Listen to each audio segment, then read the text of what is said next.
Good morning students, welcome to this video session. I Yash Santwani from Shiv Jyoti Educational Group.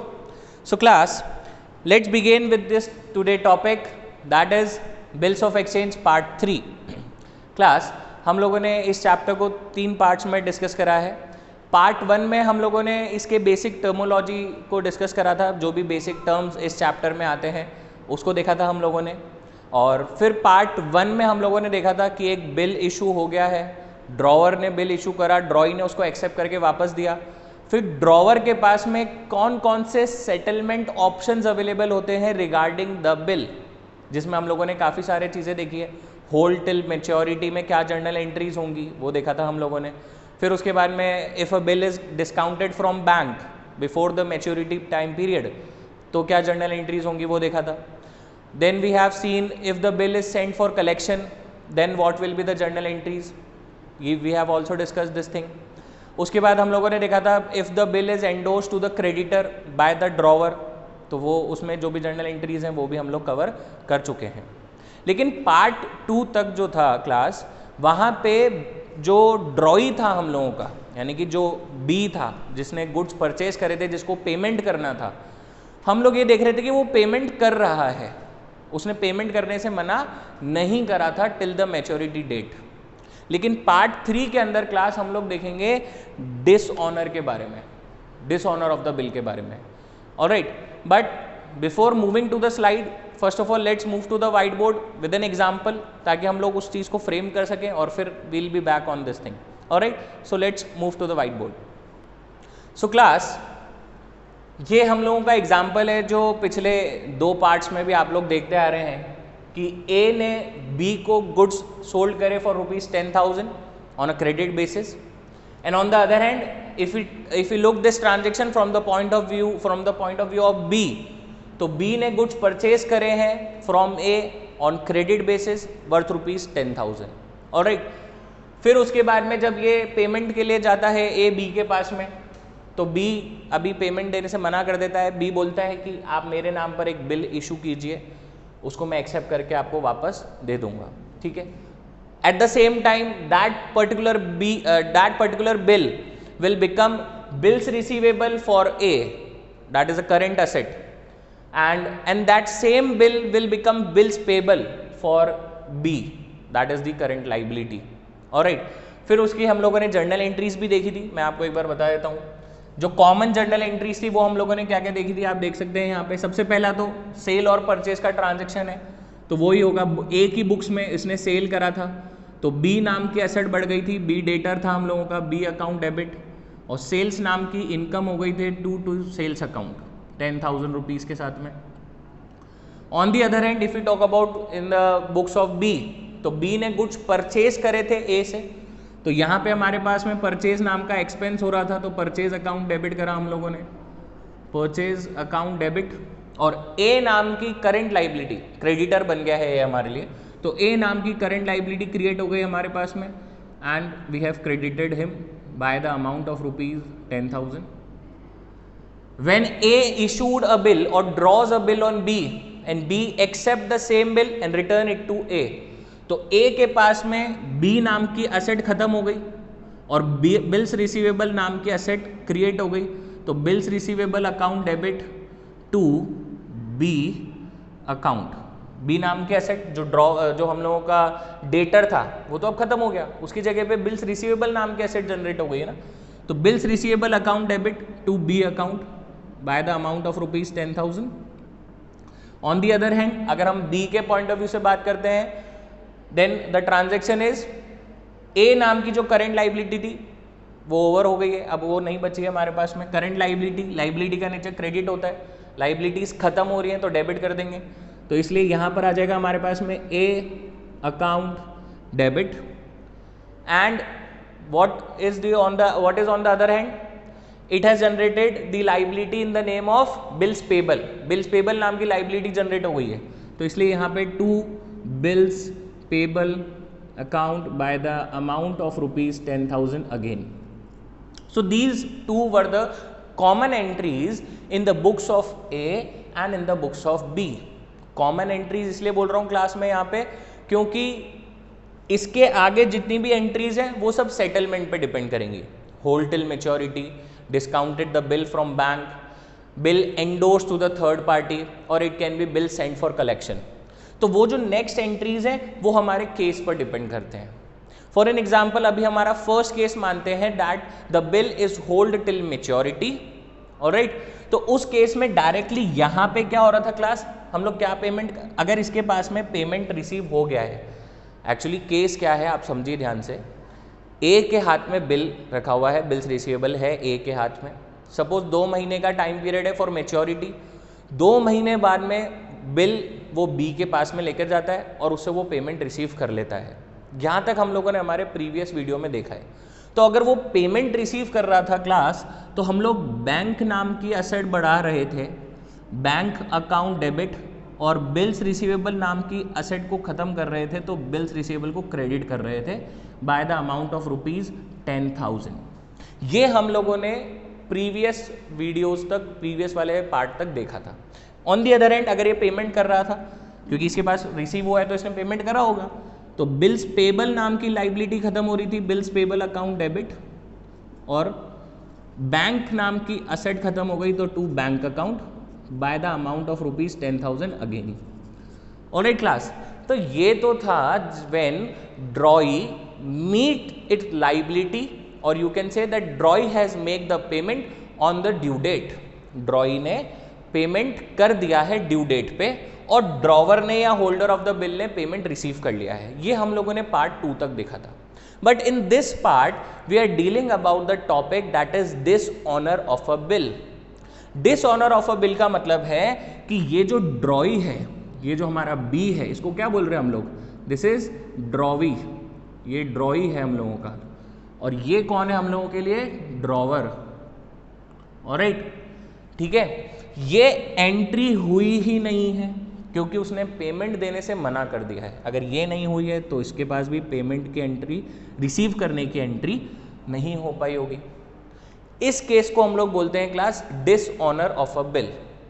तो ऐसे time पर क्या journal entries हमारे पास में आएंगी वो हम लोग देखेंगे, and that we will be going through the digiboard. But before moving there I would like to explain, आप एक चीज का ध्यान रखना, डिसऑनर के केस में आपको अगर अपनी लास्ट वाली एंट्री पता है, for an example the case is hold till maturity, तो होल्ड टिल मेच्योरिटी के अंदर देखो ये वाली एंट्री तो हुई नहीं है, ये पेमेंट रिसीव करने वाली या पेमेंट करने वाली एंट्री तो हुई नहीं, तो एक बार के लिए हम लोग इसको रब कर देते हैं, ये एंट्रीज तो हो ही नहीं पाई क्योंकि पेमेंट नहीं हुआ है। ऑलराइट, तो लास्ट वाली एंट्रीज क्या बच रही है क्लास, आप देखिए इधर बच रहा है हमारे पास में ए नाम की लाइबिलिटी खत्म करी थी, ए अकाउंट डेबिट, और बिल्स पेबल नाम की लाइबिलिटी स्टार्ट हो गई, तो टू बिल्स पेबल अकाउंट। यहां पे आप देखिए बिल्स रिसीवेबल नाम की असेट जनरेट हो गई, डेबिट कर दिया, और बी नाम की असेट खत्म हो गई हमारे पास में, डेटर खत्म हो गया हमारे पास में, उसको क्रेडिट कर दिया। ये लास्ट एंट्री थी हमारी। तो डिसऑनर के केस में आप हमेशा अपनी लास्ट एंट्रीज को ध्यान में रखेंगे।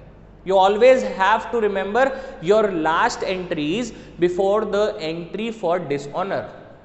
Alright class, before the entry for dishonor, यानी कि dishonor से पहले जो एंट्री हुई है आप उसको देखिए। और and what we have to do in the case of dishonor, we just have to reverse this entry. क्यों? क्योंकि सपोज यहाँ पे मान लीजिए बी वाली एसेट खत्म कर दी हम लोगों ने, अब अगर ये बी पेमेंट करने से मना कर देगा तो हम लोग क्या करेंगे, बी के नाम के एसेट वापस से जनरेट कर देंगे, तो बी अकाउंट को डेबिट कर देंगे, बिल्स रिसीवेबल नाम की एसेट खत्म हो जाएगी, उसको हम लोग क्रेडिट कर देंगे, तो अपोजिट एंट्री हो गई। And we have to look for the case of dishonour in different settlement procedures, यानी कि बिल सेंड फॉर कलेक्शन में क्या होगा, अगर हम लोगों ने बिल को डिस्काउंट करवा लिया है बैंक से तो क्या होगा।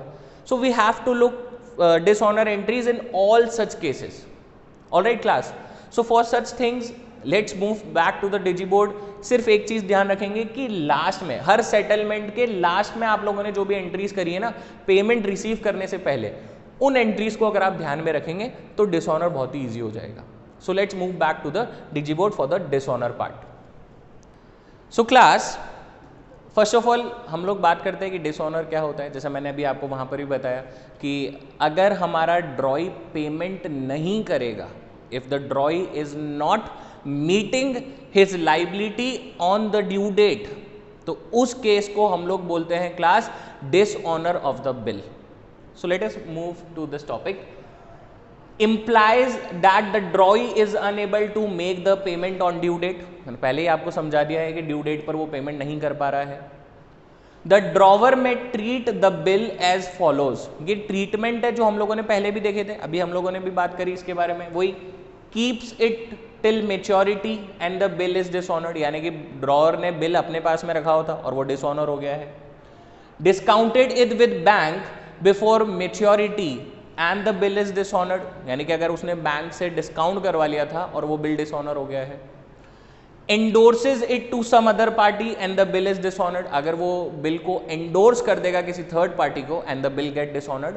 And the last one will be send it to his banker for collection and the bill is dishonoured, यानी कि हमने बिल को बैंक को भेजा था कलेक्शन करने के लिए और जो बिल है वो डिसऑनर हो गया है. क्लास आपको एक चीज यहां पे ध्यान में रखनी है. एक पॉइंट आता है यहां पे हमारे पास में, एक और नया टर्म आता है हमारे पास में जिसको हम लोग बोलते हैं class noting charges. Noting charges क्या होते हैं? Let me explain you class. B जो था, जो ड्रॉई था जो हम लोगों का, जिससे हमें पेमेंट रिसीव करना था, उसने पेमेंट देने से मना कर दिया है. अब ए के पास में क्या चीजें अवेलेबल हैं या ए क्या लीगल प्रोसीजर फॉलो करेगा? What A is going to follow is A simply goes to his lawyer or to the court and ask the court to file a note or to make a complaint against B, so that the court will ask B to make the payment.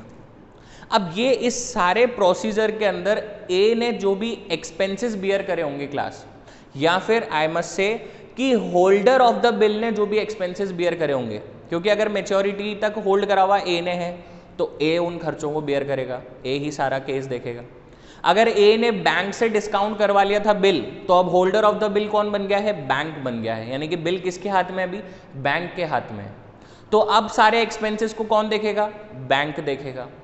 ठीक है. अगर endorsement हो गया था तो फिर उसके बाद में एंडोर्सी कौन था? हमारा जो क्रेडिटर था, वो उन सारे एक्सपेंसेस को देखेगा. तो ये जो लीगल चार्जेस हम लोगों को बेयर करने पड़ रहे हैं for receiving the payment from B, these legal expenses are treated as और are termed as noting charges. इनको हम लोग क्या बोलते हैं? नोटिंग चार्जेस बोलते हैं क्लास इसको हम लोग. Alright.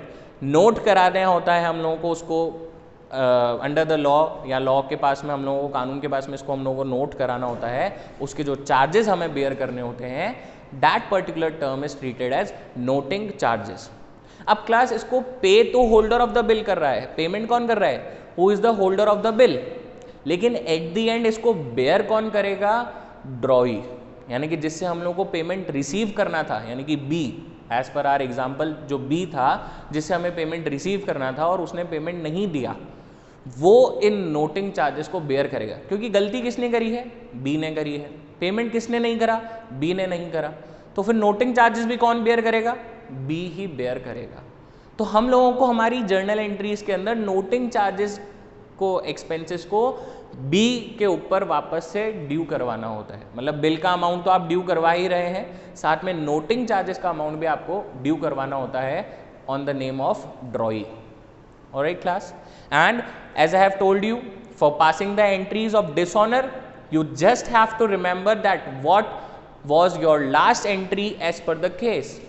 If the case is dishonor of the bill when bill retained by the drawer, जो बिल्कुल हमारा फर्स्ट केस था जो भी हम लोगों ने बोर्ड पे देखा कि बिल डिसऑनर हो गया है, उस केस में जब ड्रॉवर ने बिल को अपने पास में ही रखा था, आगे किसी को भी नहीं दिया, पेमेंट लेने जा रहा था, पेमेंट नहीं हो पाया उसको. ठीक है. तो लास्ट एंट्रीज क्या करी थी क्लास हम लोगों ने? हमारे पास में बिल्स रिसीवेबल नाम की एसेट आ गई थी, डेबिट कर दिया था, और बी नाम की एसेट खत्म हो गई थी, क्रेडिट कर दिया था. In short I must say ड्रॉई नाम की जो एसेट थी वो खत्म हो गई थी, उसको क्रेडिट कर दिया था. अब पेमेंट तो हो नहीं पाया, डिसऑनर हो गया. अब हम लोग क्या करेंगे? आप देखिए, ड्रॉई नाम की एसेट वापस से बढ़ा दी हम लोगों ने. आई मस्ट से कि बी, यहाँ पर एग्जाम्पल के अकॉर्डिंगली बी आएगा. ठीक है. तो ड्रॉई या फिर बी नाम की एसेट वापस से बढ़ा दी, डेबिट कर दिया. और बिल्स रिसीवेबल नाम की एसेट हमारी खत्म हो गई थी, क्रेडिट कर दिया, क्योंकि अब बीआर तो बचा ही नहीं, उसने तो मना कर दिया पेमेंट देने से। ऑलराइट, अब क्या होगा, या तो वो नया बिल इशू करवाएगा या फिर वो आगे चल के पेमेंट करेगा। Plus we have bear the noting charges, हम लोगों ने पेमेंट करी है नोटिंग चार्जेस की, तो हमारी कैश नाम की एसेट भी खत्म हुई। अभी तो पेमेंट हमने ही करी है, तो कैश नाम की एसेट हमारी खत्म हुई है, तो हम लोगों ने इसको क्रेडिट कर दिया टू कैश अकाउंट, ब्रैकेट में you can see noting charges. Now look, noting charges are paid by drawer as he present the bill for payment. मैंने क्या बोला था, जो होल्डर ऑफ द बिल होगा वो पे करेगा नोटिंग चार्जेस को, लेकिन एट द एंड हम लोग उसकी रिकवरी किससे करेंगे, इस ड्रॉई से। आप देख सकते हैं, suppose the amount of the bill is ₹10,000, तो क्रेडिट में 10,000 आ जाएगा। Suppose we have bear the noting charges amount for ₹500, तो यहाँ पे क्रेडिट में 500 भी आ जाएगा। अब ड्रॉई के अंदर कितने रुपए आ जाएंगे, यहाँ पे 10,500। तो आप देखिए, हम लोगों ने वो ड्रॉई के नाम पे ड्यू कर दिए नोटिंग चार्जेस। पहले तो हमें 10,000 ही लेने थे, अब हम उससे कितने मांगेंगे, 10,500 rupees we will be asking from him. Alright class, now we are having one of the example for this also. एक बार एक एग्जाम्पल भी देखते हैं हम लोग इसका। देखिए आप यहाँ पे, A's acceptance in favor of B amounting to ₹5,000 stands dishonored on the due date। 5,000 का बिल था जो A ने एक्सेप्ट करा था, and noting charges of ₹25 are required to be paid. 25 रुपए यानी कि 25 रुपीज के नोटिंग चार्जेस का पेमेंट हुआ है। So let's look towards the entries. देखिए, the very first we are having is bills receivable account debit to A। Actually यहाँ पे ये जो एग्जाम्पल है क्लास, यहाँ पे थोड़ा सा ट्विस्ट हो गया है। यहाँ पे क्या हो गया, ड्रॉवर कौन बन गया है, B, और ड्रॉई कौन बन गया है, A। यानी कि पेमेंट रिसीव किसको करनी है, B को करनी है, और पेमेंट करने वाला कौन है, A है। हम लोग एग्जाम्पल देख रहे थे उसमें अपोजिट चल रहा था, बस इतना सा ट्विस्ट है और कुछ नहीं है, ठीक है। So now the drawer is B, तो एंट्रीज करी, बिल्स रिसीवेबल नाम की एसेट बढ़ाई, bills receivable account debit. A नाम की एसेट खत्म हो गई, तो to A account by the amount of ₹5,000। ये लास्ट एंट्री होगी जो हम लोगों ने रिटेन्ड बाय द ड्रॉवर के केस में करी होगी। अब बिल डिसऑनर हो गया, तो आप देखिए एंट्री डिसऑनर की, A's account debit to bills receivable account to cash account. A नाम की जो हमारी एसेट थी, A ड्रॉई था ना हमारा, A नाम के एसेट को डेबिट कर दिया, बिल्स रिसीवेबल नाम की एसेट खत्म हो गई, और कैश नाम की एसेट खत्म हो गई क्योंकि हमें नोटिंग चार्जेस पे करने पड़ गए। तो 5,000 रुपीज बिल का अमाउंट था, 25 रुपीज नोटिंग चार्जेस था। अब हम लोग A से डिमांड कितने रुपीज की कर रहे हैं, 5,025 की कर रहे हैं। आप देखिए, पहले कितने रुपए चाहिए थे, 5,000 ही चाहिए थे, अब 5,025 रुपीज की डिमांड जनरेट हो गई A पे, यानी कि नोटिंग चार्जेस भी उसी में हम लोगों ने ऐड करवा दिया। Alright class, so this was the example of the dishonor of bill when the bill is retained by the drawer till the maturity. Class, I must request you one thing, that please go through these videos with your books. आप अपनी DK Goyal, अपनी NCERT साथ में रखिए। जैसे जैसे video चलता जा रहा है, कोई भी हम लोग नई चीज़ बताते जा रहे हैं, just go through the illustrations, just go through the unsolved questions, तब जाकर ही आपको चैप्टर क्लियर होगा। And if you are facing any kind of doubt, we will be meeting in the doubt sessions as well. आप वहाँ पे अपने doubts लेकर आइए, so that we can go through that. लेकिन जब भी आप वीडियोस देखते हैं, go through the videos with your books in the hand, register pen लेके बैठिए, साथ में इलस्ट्रेशंस को सॉल्व करते जाइए, तब जाकर ही अकाउंट्स क्लियर हो पाएगा। Otherwise you will be getting confuse every time. Alright, and make sure that you are strong enough in your journal entries. अगर आपको जर्नल एंट्रीज आती है तो आपको अकाउंट्स आती है, ये हमेशा ध्यान में रखिएगा आप। Alright class, so now let's move to the next topic, that is dishonour of the bill when discounting of bill from bank before maturity. यानी कि मैच्योरिटी से पहले हम लोगों ने बिल को बैंक से डिस्काउंट करवा लिया है और वो बिल अब डिसऑनर हो गया है, तो डिसऑनर की एंट्री पास करनी है।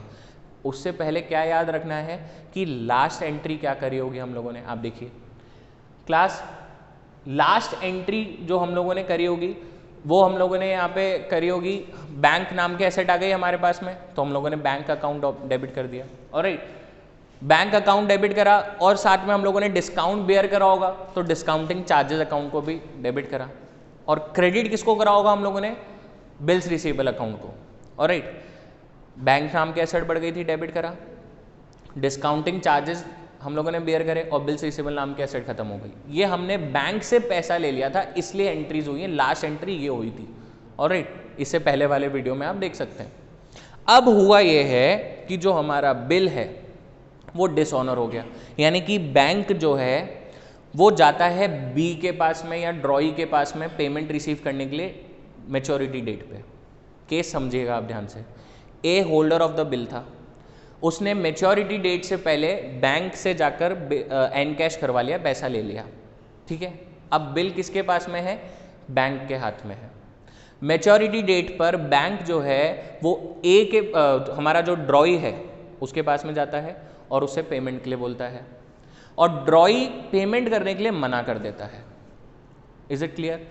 अब बैंक किसको जानेगा इस पार्ट पे? बैंक तो आपको जानता है क्योंकि आप गए थे इस बिल को लेकर, आपने उस बिल को क्रेडिट करवाया है। तो bank will demand the amount from you, यानी कि जो बैंक है वो अब आपकी लाइबिलिटी बन गया है, और हमारे लिए असेट वापस से कौन बन जाएगा? जिसके नाम का बिल था। हम बी से पैसे मांगेंगे, यानी कि ए बी से पैसे मांगेगा और बैंक ए से पैसे मांगेगा। तो ए के पार्ट पर जो ड्रॉवर है, ड्रॉवर के पार्ट पर क्या हुआ? बी नाम की एसेट बढ़ गई, ड्रॉई नाम की एसेट बढ़ गई वापस से, और बैंक नाम की लाइबिलिटी भी क्रिएट हो गई साथ में, क्योंकि हमें आगे पेमेंट बैंक को देना पड़ेगा। So the entries will drawee's account debit, हमने वापस से ड्रॉई अकाउंट डेबिट कर दिया, और अब हमें पेमेंट देना है बैंक को, तो इस वजह से हम लोगों को बैंक यहाँ पे क्रेडिट करना पड़ गया। और अमाउंट कैसे आएगा? Amount including the noting charges if any. Alright, and noting charges in this case are paid by the bank, क्योंकि होल्डर ऑफ द बिल कौन था? बैंक था। तो नोटिंग चार्जेस पे किसने करे थे? बैंक ने करे थे। सेम एग्जांपल, 5000 का बिल था, 25 रुपीज के नोटिंग चार्जेस, तो अब बैंक हमसे कितने रुपए मांगेगा? 5025, और हम ड्रॉई से कितने रुपीस मांगेंगे? 5025। आपके दिमाग में एक डाउट आएगा क्लास यहाँ पे कि सर हम लोगों ने बैंक से पूरा पैसा तो लिया ही नहीं था, हम लोगों ने तो डिस्काउंटिंग चार्जेस बियर करे थे, and then we receive the payment after getting deducted that discounting charges. वो डिस्काउंटिंग चार्जेस हटाने के बाद हमें पेमेंट मिला था। So why we are paying the full amount to bank? Just because class आपको पेमेंट की ज़रूरत थी, इसलिए आपने टाइम से पहले बैंक से बिल डिस्काउंट कराया था। बैंक तो पूरा अमाउंट रिसीव करेगा ना, नहीं तो फिर उसको क्या फ़ायदा मिलेगा? इसलिए तो वो हमसे पूरा अमाउंट मांग रहा है और हम आगे हमारे ड्रॉई से पूरा अमाउंट मांग रहे हैं including the noting charges. So the entry will be drawee's account debit, drawee नाम के एसेट बढ़ गए हमारे पास वापस से, to bank account, amount of bill plus noting charges. Example है क्लास हमारे पास में, एक बार देख लेते हैं इसको हम लोग। On 1st of January 2008, X draws a bill on Y for rupees 1 lakh for 3 months. X ने एक बिल ड्रॉ करा था Y पे 1 लाख रुपीज का for 3 months. X got the bill discounted on 4th of January at 12% per annum. आप ध्यान से देखिएगा क्लास, 1st of January को बिल ड्रॉ करा और 4th of January को उसने बैंक से डिस्काउंट करवा लिया। डिस्काउंटिंग रेट क्या थी? 12% पर एनम था। The bill was dishonoured and noting charges amounting to ₹100 were paid. जो बिल था वो डिसऑनर हो गया और बैंक ने 100 रुपीज के नोटिंग चार्जेस पे करे। Now the first entry was, देखिए आप यहाँ पे, bills receivable account debit to Y. सबसे पहले तो ये एंट्री करी होगी हम लोगों ने, क्योंकि बिल्स रिसीवेबल आया हमारे पास में। ये एंट्री कब करी? 1st of January को। बिल्स ऑफ एक्सचेंज में डेट का बहुत ध्यान रखना है आपको। हमारे पास में बिल कब आ गया था? 1st of January को आ गया था, एक्सेप्ट होके हमने ड्रॉ कर दिया और वाई ने एक्सेप्ट करके हमें वापस दे दिया। कब आया? 1st January को। तो एंट्री क्या करें यहाँ पे? Bills receivable account debit to Y. Why we have pass this entry just because the bills receivable, the current asset in the name of bills receivable is increased with us, so we have debited bills receivable account, and the current asset, that is the debtor in the name of Y, is now decreased, so we have to credit Y account. bills receivable नाम की current asset generate हो गई, debit करा, और Y नाम की current asset खत्म हो गई, क्रेडिट कर दिया। Alright, now 4th of January को हमने बिल को डिस्काउंट करा लिया। So the entries will be bank account debit, हमारे पास में पेमेंट रिसीव हो गया है, bank account debit. Discounting charges हम लोगों ने बियर करे to bills receivable account, bank नाम की एसेट बढ़ गई थी। देयर आर चांसेस बैंक ने हम लोगों से 3000 रुपीज़ का डिस्काउंट लिया होगा। आप इसको कैलकुलेट कर सकते हैं यहाँ पे। कैसे कैलकुलेट करेंगे? 1 लाख इंटू 12% एंड इंटू 3/12, क्योंकि अभी टाइम पीरियड कितना बचा है बिल पूरा होने में? 3 मंथ्स। सो डिस्काउंट का अमाउंट निकालने के लिए what you will do is 1 lakh into 12% that is 12,000 and into 3/12 that is ₹3,000। तो x को 3000 का डिस्काउंट बेयर करना पड़ा होगा and this is the reason he has received 97,000 as the payment from bank. So 97,000 का पेमेंट रिसीव करा, 3000 का discount और 1 लाख रुपीज़ का उसने अपना BR नाम के सेट को खत्म कर दिया। ऑलराइट क्लास, बिल डिस्काउंट हो गया। अब देखिए आप डिसऑनर, अब बिल डिसऑनर हो गया ड्यू डेट पर। ड्यू डेट क्या आएगी हमारे पास में? आप देखिए 1 जनवरी था और 3 मंथ था, तो 1 जनवरी से 3 मंथ लगाते हैं एक बार। 1 फरवरी, 1 मार्च, फिर 1 अप्रैल और 3 दिन का ग्रेस पीरियड। तो 1 अप्रैल के बाद में 2 अप्रैल, 3 अप्रैल और 4 अप्रैल। तो ड्यू डेट क्या आ गई हमारे पास में? 4 अप्रैल। 4 अप्रैल पे आर बिल गेट डिसऑनर्ड। तो 4 अप्रैल की डेट आ रही है, आप देखिए यहाँ पे 4 अप्रैल और बिल डिसऑनर हो गया। तो देखिए यहाँ पे वाई नाम की असेट खत्म करी थी जब BR आया था, अब बिल डिसऑनर हो गया, पेमेंट नहीं कर रहा है ये, तो वाई नाम की एसेट वापस से जनरेट कर दी हमने, वापस से इसको डेबिट कर दिया। और अब हमें पेमेंट इससे लेकर आगे किसको देना पड़ेगा? बैंक को देना पड़ेगा। तो इसलिए यहाँ पे बैंक अकाउंट को क्रेडिट कर दिया हम लोगों ने। Class, many students get confuse at this point. यहाँ पे Y account debit to bank, इसका मतलब ये नहीं है कि हम लोग वाई को पेमेंट कर रहे हैं, ठीक है, ये ध्यान में रखना हमेशा, क्योंकि ये एंट्री वो चीज़ को भी रिजेंबल करती है। अगर आप अपने गोल्डन रूल्स अप्लाई करोगे तो फिर तो वही लगेगा आपको, डेबिट द रिसीवर, ये लगेगा आपको, ठीक है, क्रेडिट व्हाट गोज आउट, ठीक है। इसलिए मैं इन रूल्स पे बिलीव नहीं करता कभी भी। What you have to follow is asset, liability, expense, income. यहाँ पे ऐसा ट्रांजेक्शन नहीं है कि हमने उसको पेमेंट करा, नहीं, यहाँ पे ट्रांजेक्शन ये हो रहा है कि वाई नाम की असेट वापस से जनरेट हो गई है क्योंकि हमें उससे पेमेंट लेना है, और बैंक ऑर्गेनाइजेशन जिसे हमने डिस्काउंट करवा लिया था, बैंक नाम की लाइबिलिटी क्रिएट हो गई है, इसलिए उसको क्रेडिट कर रहे हैं हम लोग। Alright class, so I request don't get confuse in this, try to solve such kind of things with the rule that I have provided to you. Alright, और अमाउंट क्या आया? 1,100,000, that is 1 lakh is the amount for your bill and 100 rupees is the amount for your noting charges. All right class, so this was the example for dishonor of the bill when you are discounting the bill from the bank. Let's move to the next topic, dishonor of the bill when endorsement of the bill to the creditor, यानी कि जो holder of the bill था, जो drawer था, उसने bill को endorse कर दिया था थर्ड पार्टी को दे दिया हम लोगों ने बिल, ठीक है।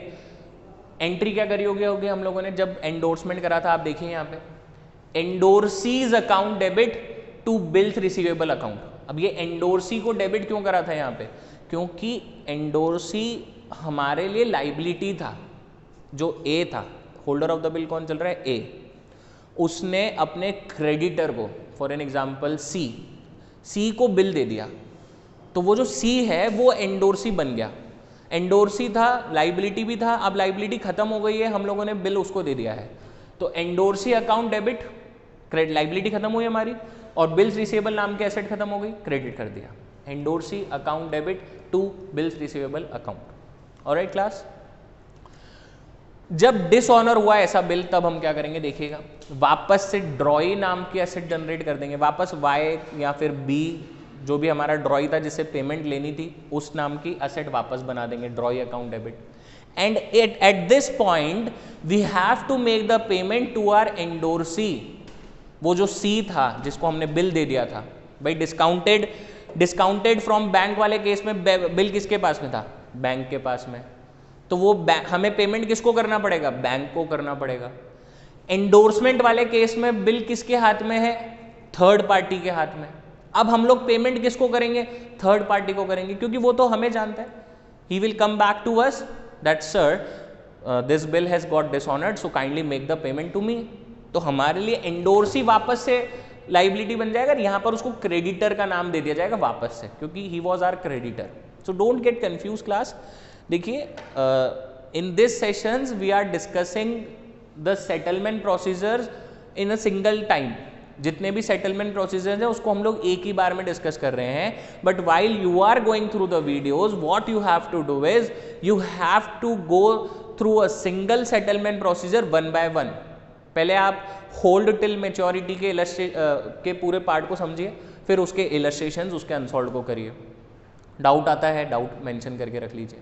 फिर उसके बाद में आप डिस्काउंटेड फ्रॉम बैंक वाला टॉपिक लेके उसके पूरे वीडियोस को अच्छे से उस वाले पार्ट को देखिए, ठीक है, और फिर उसके इलस्ट्रेशंस को करिए, उसके अनसॉल्व को करिए. फिर एंडोर्समेंट वाला केस देखिए. इस तरीके से आपकी चीज़ों को सॉल्व करना पड़ेगा. अगर आप एक ही बार में चाहेंगे कि पूरा आपको समझ में आ जाए, it is not possible. You have lots of journal entries and you have lots of things to remind. Alright, so मैं आपको प्रोसीजर बता रहा हूँ. आप एक एक सेटलमेंट प्रोसीजर एक एक बार देखिए, फिर वीडियो पॉज करके आप अपने इलस्ट्रेशंस अपने अनसॉल्व को साथ में करिए. फिर आप आ जाइए नेक्स्ट सेटलमेंट प्रोसीजर को, उसको समझिए, फिर आप आगे बढ़िएगा. Otherwise you will get confuse. Okay, अब डिसऑनर हो गया हमारा, तो डिसऑनर के केस में वापस से ड्रॉई नाम के एसेट बना दी. Drawee account debit.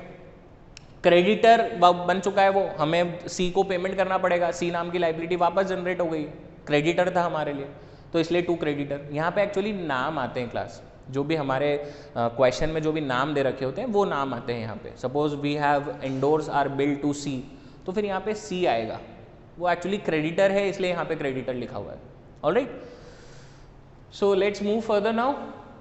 ये है हमारे पास में disorder of the bill when endorsement of the bill to the creditor. Same है एक्चुअली. ये जो था आपके पास में, ये बुक्स ऑफ द ड्रॉवर है. जो ड्रॉवर था यानी कि ए जो था उसकी बुक्स में जर्नल एंट्रीज हैं. और ये वाला जो है ये एंडोर्सी की बुक्स में, जो थर्ड पार्टी आ गई थी हमारे एग्जाम्पल में. ए ने गुड्स बेचे बी को, तो ए ने बी को गुड्स बेचे और बिल इशू करा. बी ने उसको एक्सेप्ट करके वापस दे दिया. ठीक है, तो ए और बी चल रहे हैं. ए ड्रॉवर है और बी ड्रॉई है. ठीक है, उसके बाद में हम लोगों ने उसी बिल को वापस से एंडोर्स कर दिया थर्ड पार्टी को, जो हमारा क्रेडिटर था यानी कि सी. तो अब सी इस पूरे एग्जाम्पल में आ चुका है. सी हमारा एंडोर्सी था, क्रेडिटर था, हमने बिल उसको दे दिया है, तो हमें उसकी बुक्स में भी ध्यान देना होगा. Alright class, so what we have to do is we just have to follow the books of the endorsee as well. For receiving the bill receivable, जब उसने बिल हमसे रिसीव करा था, तो आप देखिएगा उसके पास बी आर नाम के एसेट बढ़ गई और ड्रॉवर नाम के एसेट खत्म हो गई, क्रेडिट कर दिया. अब जब डिसऑनर हो जाएगा बिल का, अगर पेमेंट रिसीव कर लेता वो, पहले तो आप ये देखिए, अगर वो पेमेंट रिसीव कर लेता तो कैश और bank account debit to bills receivable, यानी कि बैंक नाम के एसेट बढ़ जाती उसके पास में और बी आर नाम के एसेट खत्म हो जाती. लेकिन अब बिल जो है वो डिसऑनर हो गया है, तो इस एंडोर्सी के लिए हमारे नाम की यानी कि ए नाम के एसेट वापस से जनरेट हो जाएगी, उसको हम बोलते हैं ड्रॉवर. तो आप देखिए यहाँ पे इसने ड्रॉवर को डेबिट करा, हम ए किसको डेबिट करेगा, ड्रॉई को. ठीक है, it is a chain going on. C will ask for payment from A and A will ask for the same payment from B. Is it clear? तो ए की बुक्स में हम लोग बी को डेबिट कर रहे हैं और सी की बुक्स में हम लोग ए को डेबिट कर रहे हैं, बस ये फर्क है. Alright class, look, if you are very much clear with your journal entries तो ये बहुत ईजी है, very clear. If you are very much aware about your journal entries तो ये चैप्टर में कुछ भी नहीं है, बहुत ईजी है. ठीक है, ड्रॉवर्स अकाउंट डेबिट, क्योंकि उसके लिए तो ड्रॉवर नाम के एसेट बन गई वापस से, ए नाम के एसेट बन गई वापस से. टू बिल्स रिसीवेबल, क्योंकि बी आर नाम के एसेट खत्म हो गई है. एंड टू कैश, क्योंकि इस बार नोटिंग चार्जेस किसने पे करे होंगे क्लास, जो होल्डर ऑफ द बिल था. और होल्डर ऑफ द बिल कौन है, एंडोर्सी है, थर्ड पार्टी सी, उसने नोटिंग चार्जेस पे करे हैं, तो उसके पास से कैश नाम के एसेट खत्म हो गई है. Alright, I hope the things are clear. Now let's move to the last part. Example भी है क्लास हमारे पास में, देख लेते हैं एक बार इसको.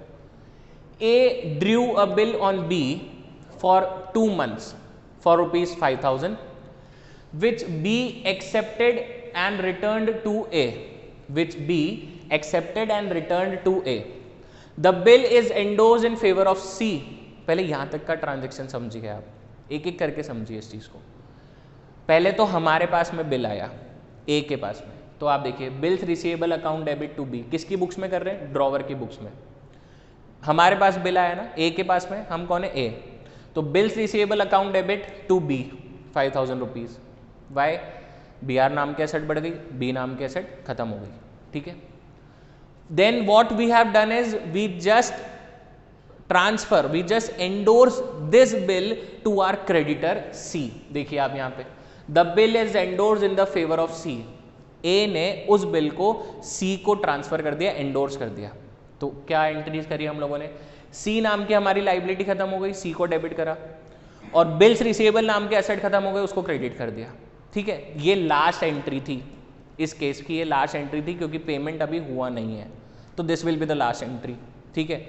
Now what the things are, bill got dishonour, due date पर आके बिल डिसऑनर हो गया है। तो अब आप देखिएगा वापस से, हमने बी नाम के एसेट जनरेट कर दी क्योंकि हमें पैसे तो बी से ही लेने थे, तो बी नाम के एसेट जनरेट कर दी 5100 से। 5000 बिल का अमाउंट था और 100 रुपीज़ नोटिंग चार्जेस का अमाउंट था। तो बी नाम के एसेट को वापस जनरेट कराया, बी अकाउंट डेबिट, और सी नाम की लाइबिलिटी वापस से क्रिएट हो गई हमारे पास में, तो इसलिए सी को क्रेडिट कर दिया। So B account debit to C account 5100 rupees. और एक क्लास, एक बार एंडोर्सी की बुक्स में भी एंट्रीज देख लेते हैं हम लोग। This is the books of endorsee, इसमें भी देखते हैं। इसके हाथ जब हमने एंडोर्समेंट करा था, एंडोर्समेंट डेट पर होगी ये एंट्रीज बेसिकली। तो at that time what the entries were, bills receivable account debit to A, bills receivable नाम की एसेट बढ़ गई थी, ए नाम की एसेट खत्म हो गई थी एंडोर्सी के केस में, सी के केस में, ठीक है। सी के पास में बिल आ गया था ना ए से, तो बी आर नाम की एसेट बढ़ी, ए नाम की एसेट खत्म हो गई, 5000 and now the bill get dishonoured. तो ये पेमेंट किससे मांगेगा? देखिए सी ने किसको डेबिट करा है? ए को, क्योंकि सी डिमांड किससे कर रहा है? ए से। लेकिन आप देखिए यहाँ पे एक ए की बुक्स में किसको डेबिट करा हम लोगों ने? बी को, क्योंकि ए किससे डिमांड करेगा? फिर बी से करेगा। मैंने बताया it is a chain going on.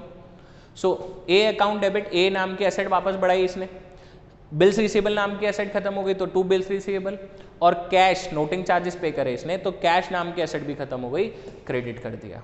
So the entries were A account debit to bills receivable to cash. देखिए इसकी अपोजिट एंट्री हो गई है यहाँ पे था बी आर टू ए, ठीक है, और यहाँ पे क्या हो गया? A to B are in inclusion with to cash account. All right class, so I hope the things are clear to you. Now the next we are having is bill sent for collection. जब हम लोग bill collection के लिए bank को दे देते हैं और bank हमारे बिहाफ पे उसको कलेक्ट करता है। पहले तो हम देखेंगे लास्ट एंट्री क्या थी। देखिए आप यहाँ पे, bill sent for collection account debit to bills receivable. What we have done is we have just increased an asset by the name of bill sent for collection and we have decreased the asset by the name of bills receivable.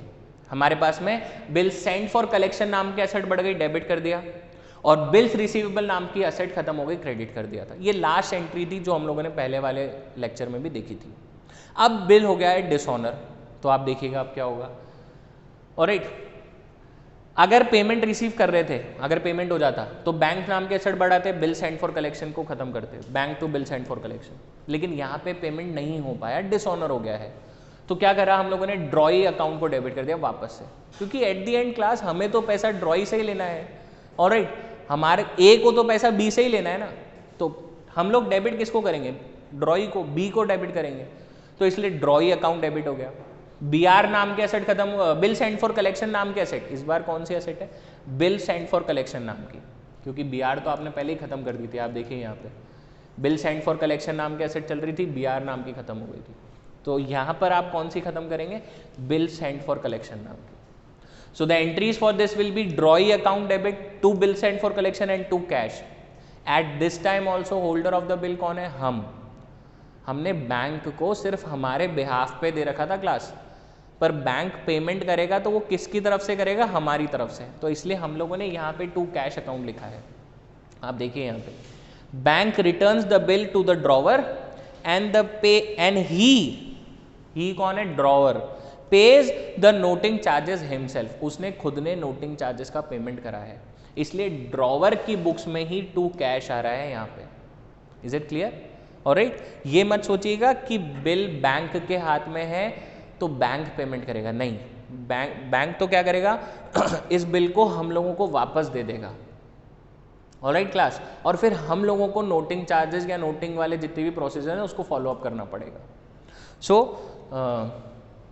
ये आपके पास में ड्रॉई के books की भी entry, अभी तक तो हम लोग क्या देख रहे थे, ड्रॉवर के बुक्स में देख रहे थे कि ड्रॉवर क्या एंट्रीज करेगा, और even we have look after the entries for the endorsee as well in the case of endorsement when we have when we have endorse our bill to the third party. So we also had a look of the entries in the books of endorsee. हमने endorsee की books में भी entries देखी हैं. Now entries in the books of the drawee, यानी कि जिसको payment करना था और उसने पेमेंट नहीं करा और उस वजह से बिल डिसऑनर हो गया है. यहाँ पर भी आपको लास्ट एंट्री ध्यान में रखनी है क्लास. हम लोगों ने बोर्ड पर देखा था, starting of the video board पर देखा था, ए नाम की लाइबिलिटी खत्म हो गई थी, ए को डेबिट कर दिया था, और बिल्स पेबल नाम की लाइबिलिटी जनरेट हो गई थी, उसको क्रेडिट करा था. आप देख सकते हैं in the beginning of the video, A account debit to bills payable. ये ड्रॉई की बुक्स में लास्ट एंट्रीज थी.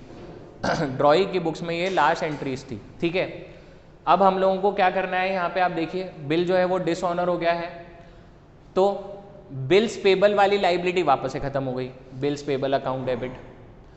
नोटिंग चार्जेस इस बार किसको बेयर करने पड़ेंगे, ड्रॉई को. तो एक्चुअली डेबिट नोटिंग चार्जेस जो खर्चा है वो किसके लिए खर्चा है, ड्रॉई के लिए, तो ये डेबिट करेगा इसको, नोटिंग चार्जेस अकाउंट डेबिट. और वापस से कौन सी वाली लाइबिलिटी क्रिएट हो गई, ड्रॉवर वाली. अगर हम हमारे वाले एग्जाम्पल की बात करें तो bills payable account debit, noting charges account debit to A, वापस ए नाम की लाइबिलिटी जनरेट हो गई और उसमें नोटिंग चार्जेस का अमाउंट इंक्लूड होकर जनरेट हो गई. अगर वो 5000 पहले मांगता था, 100 रुपीज़ का नोटिंग चार्जेस था, तो अब आपको उसको 5100 का पेमेंट करना पड़ेगा. Alright class, so class this was all about the bills of exchange. We have discuss this chapter in 3 parts. मैं आपको फिर से बता देता हूँ. पार्ट 1 में हम लोगों ने टर्म्स डिस्कस करे हैं, पार्ट 2 में हम लोगों ने सेटलमेंट प्रोसीजर डिस्कस करा है, होल्डर ऑफ द बिल के पास में जो भी सेटलमेंट प्रोसीजर अवेलेबल होता है. और पार्ट 3 में, एक्चुअली पार्ट 2 में हमने देखा था कि पेमेंट हो रहा है, जो ड्रॉई है वो पेमेंट कर रहा है, और पार्ट 3 में हम लोगों ने डिस्कस करा है क्लास डिसऑनर को, ऑलराइट, डिसऑनर ऑफ द बिल को. और we have gone through all such kind of cases. Even we have cover the calculation part of the due date. Due date कैसे कैलकुलेट करनी है, ये बहुत इंपॉर्टेंट टॉपिक है इस चैप्टर के अंदर. आपके पास में काफ़ी सारे इलस्ट्रेशंस है एनसीईआरटी और डीके गोयल में भी, और that part also we have covered. Part 1 में हम लोगों ने इसको कवर कर लिया था, क्योंकि वहाँ पे 3 दिन का ग्रेस पीरियड आ जाता है, पब्लिक हॉलीडे आ जाती है, इमरजेंसी हॉलीडे आ जाती है, वो सारी चीज़ें हम लोग डिस्कस कर चुके हैं. Alright, so please go through the chapter once again with all the 3 parts, one by one. सारे वीडियोस को एक साथ नहीं देखना है, otherwise you will get confuse. एक एक करके एक एक सेटलमेंट प्रोसीजर को आप देखिए, एक एक डिसऑनर के प्रोसीजर्स को आप देखिए, फिर आप इलस्ट्रेशन को सॉल्व करिए, you will get the things. Alright, so that's all for today. Thank you so much. Stay home and stay safe.